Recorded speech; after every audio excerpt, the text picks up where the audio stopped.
Okay, Nick and Andy, the fallout from the Europa League final in Bilbao continues. Obviously, Spurs are delighted. Ange Postecoglou got his trophy, like he always said he would do in his second season. But Ruben Amorim, that caps off a pretty miserable first 6 months or so in charge of United for him, losing the way they did in the final.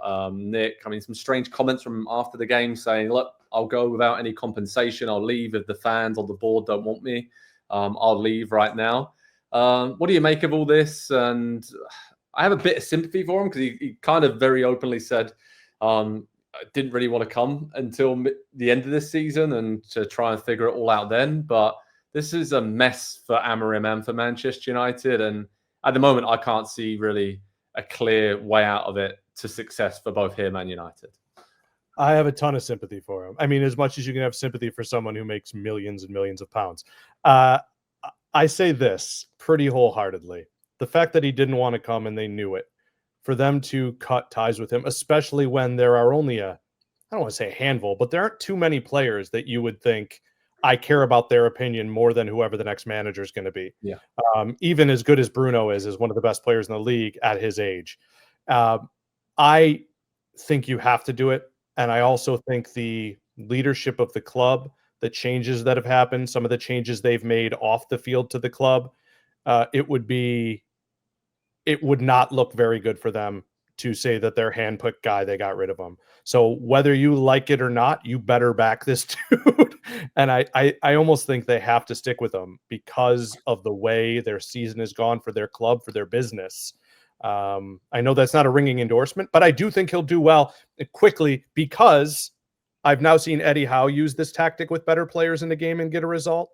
I've seen Palace use a tactic. The formation can work in the Premier League. You need the ingredients to make the recipe.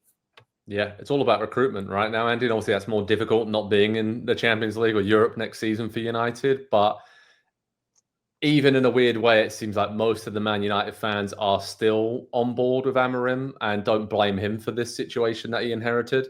Is that fair? And I think it's fair to say that probably a good thing that United aren't going to be in Europe next season. So we can actually find out if he's as good of a coach as we all have heard about and think he is to really mold that team into what he wants them to be. There's a lot of work to be done recruitment-wise, like I said.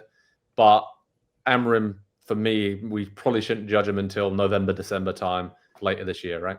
Yeah, and I mean, United have given players a lot of reasons over the years to not come to the club, just for how their careers have not progressed, but really stagnated in recent times, and the back and forth approach of one manager to the next manager did completely different styles of players, and now they just have this collection of players that don't fit together into any system, let alone the system that's currently being put in front of them. Getting rid of Amorim would then give all the top managers in the world the exact same reason. Let's not go to Manchester United. So I completely agree with Nick. They have to stick with him. I do also think, though, at some point his agent and his lawyers probably would not allow him to leave without any compensation. But that is, I think that's kind of where United are at now, though. Like that sums up the situation pretty well. Is the manager seems to be kind of, he hears the noise that's around him, and is there a club in the world where it's louder than at Manchester United? And so, yeah, they're going to have to back him this summer. I even saw some quotes from Bruno after the game that was saying, look, if the club decide that they want to cash in on me now, at this point in my career and get something in return, then I can't really do anything about that. That's their decision to make. And so I think this is going to be it's going to have to be a transformational summer for Manchester United. Not even just the squad and the coaching staff, but behind the scenes and the way that the club runs. They need to get on the same page, because it's very clear that even after a number of changes of the people that are running the club, that there's still a lot of different ideas at play. And when you've got that, good luck at the highest level of the game. You're not going to have the kind of success that United fans think that they should be. And Nick, that success, you talked about it earlier. We've seen it with similar formations of teams that you mentioned. What is key to having that success at United in terms of recruitment? Like, what kind of type of player, or what should they be looking for this summer as they need to dramatically overhaul this squad? And like you mentioned, I'd probably only pick 2-3 players max that are there to actually be long-term parts and starting players under Amorim. So there is a lot of work to do, right? But what specifically do they need to focus and target on to help him take the club to the next stage and recover? Well, first and foremost, you need a center forward who's going to score.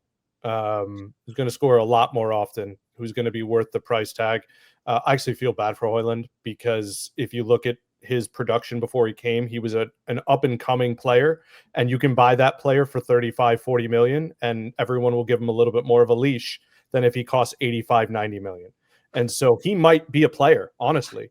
He really might. But the expectations have asked so much. And I worry because the players that they need right away are the players who are a little bit later in their career, not super late, but in their prime, and want to be competing in the Champions League.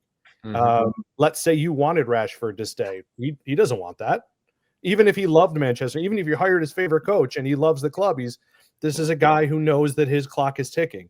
And that's my biggest fear for them and for Amorim. I feel like 6 months from now, he could be fired, and it still could not be his fault, because I don't know if they're going to get anybody who really fits. And a full preseason with Ugarte, yes, I really like Delo.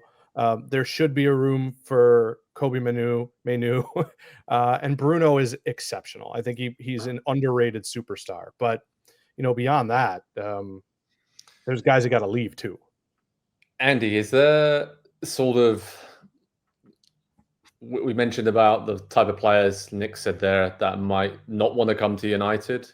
Is it more like you need to find players who do want to be there, and maybe more experienced players from further down the Premier League that you may not usually associate with Manchester United, but have proven they can do it at lesser clubs further down the table? But you need to build that kind of squad and just get that like aura of you are a Man United player, right? And just like say, these players fit my system best. I don't care if fans on social media aren't happy that we're signing this player, but this is the type of player with his abilities that we need to sign, and just forget all the rest. Yeah, I think you're describing making Manchester United respectable again as a club, as a team to come up against and face, and the way that people view them. Because right now Spurs won a trophy, and I know United semi-regularly will get one here and there, and so it's not about the trophy drought, but the way that the club is run, I think they are next in the pecking order for what the heck is going on over there kind of club, certainly in the Premier League. And so, yeah, I think that wouldn't be a bad approach, but the extra tax that's going to be tacked on for just to another Premier League club, let alone the fact that it's Manchester United. And so I don't exactly know how feasible that is. As Nick was talking about Højlund, I remember the conversation we had 2 years ago now almost, when he was signed, and it was 80-something million, and we couldn't believe it for a 19, 20-year-old who had one good season. And I remember saying, right player maybe, absolutely wrong time. In 2 years' time, we're going to be talking about the next one that they're going to have to bring in to replace him. And where are we now? 2 years later, talking about who's going to be the next center forward that Manchester United spend a bunch of money on. And it's just the amount of money that has been wasted by the club. It's mind-boggling. Well, we'll never know truly because we don't get all those figures. But yeah, they have to.